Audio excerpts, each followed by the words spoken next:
చెప్పండి. పీగన నియోజకవర్గం. నా పేరు అడగల సాయిరాం. మేము కాపులము.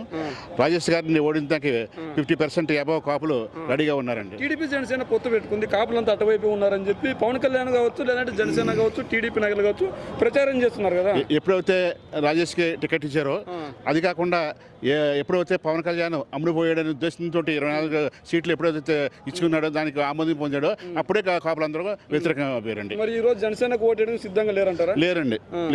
50% అబవ్ కాపులు వైఎస్ఆర్సీపీ ఏసీలో ఉన్నారండి. మరి వైఎస్ఆర్సీపీ కాపులకు అన్యాయం చేసింది అంటున్నారు కదా. వైఎస్ఆర్సీపీకి కాపులుగా అన్యాయం చేయలేదండి. అడగకుండానే 45 సంవత్సరాలు నిండిన కాపు మహిళలకి ఈ కాపు నేస్తం ఇచ్చారండి.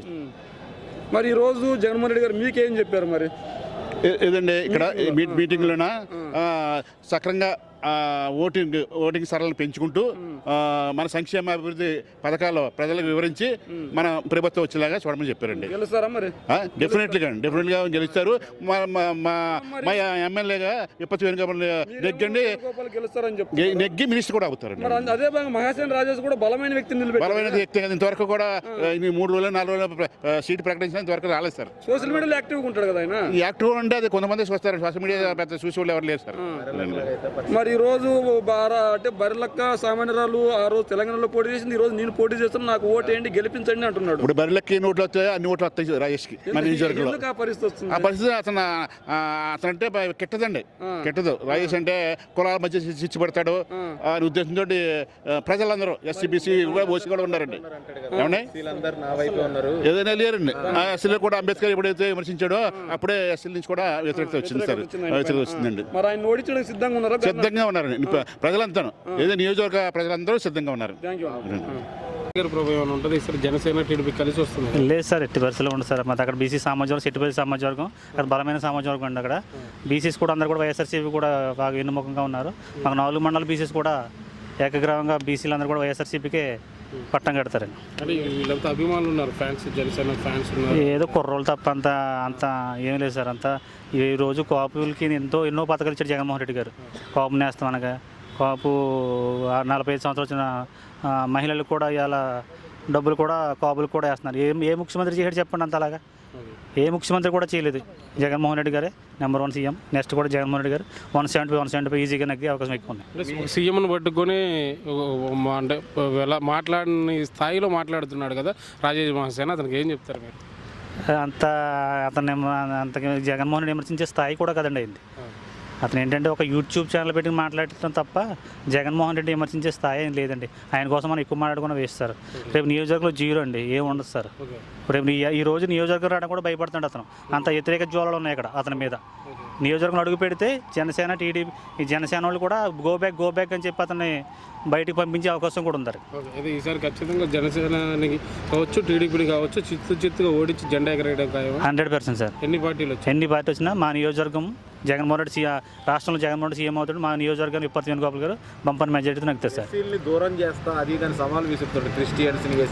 లేదు సార్, ఎస్సీలు ఏ విధంగా దూరం చేస్తారు? ఏ విధంగా దూరం వస్తారు సార్?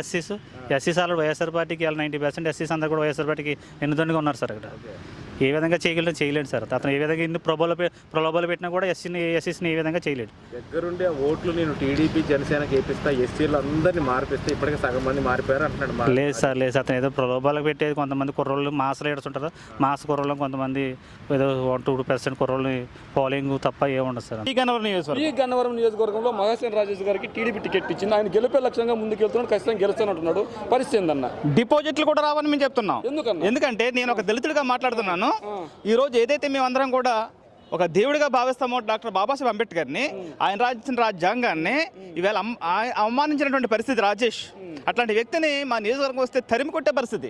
ఎట్టి పరిస్థితులను కూడా డిపాజిట్లు కూడా రాకుండా మేము ఓడించడానికి సిద్ధంగా ఉన్నాం. అంటే ఆయన పొద్దున్న లేస్తే జగన్మోహన్ రెడ్డి గారు తిడుతూనే ఉంటారు. మరి ఖచ్చితంగా ఆయన జగన్మోహన్ రెడ్డి గారు తిట్టినందుకే సీట్ ఇచ్చారు అనుకోవచ్చా? శాడిజం.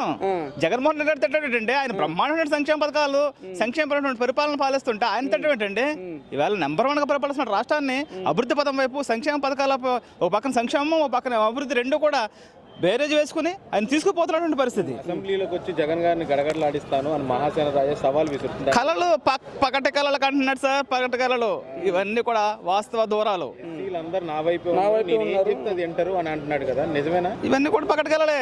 ఎస్సీలందరూ కూడా జగన్మోహన్ రెడ్డి వైపు ఉన్నారు. జగన్మోహన్ రెడ్డిని దేవుడి కింద వాళ్ళందరూ కూడా అభిమానిస్తున్నారు. నేను దూరం చేస్తా ఎస్సీలని అని చెప్పేసి కూడా రాజేష్ అంటున్నాడు. అతని తరమా అతని మాట వింటారా దళితులు అమాయకులా? అంటే అంబేద్కర్ బిడ్డలం మేము, అంబేద్కర్ పవర్స్ చూపిస్తాము, అంబేద్కర్ వారసులం మేము, నీ అంతా చూస్తా జగన్ అన్నారు ఆయన. అంబేద్కర్ బొమ్మ పెట్టుకుని అంబేద్కర్ అభిమానుల్ని అంబేద్కర్ మా దేవుడు అంటూ పక్కన అట్లా అంటూనే మరో పక్కన అంబేద్కర్ రాసిన రాజ్యాంగాన్ని ఆయన అవమానించినటువంటి పరిస్థితి, అంబేద్కర్ని అవమానించినటువంటి పరిస్థితి. దళితులందరూ కూడా తరిమి కొట్టడానికి సిద్ధంగా ఉన్నటువంటి పరిస్థితి.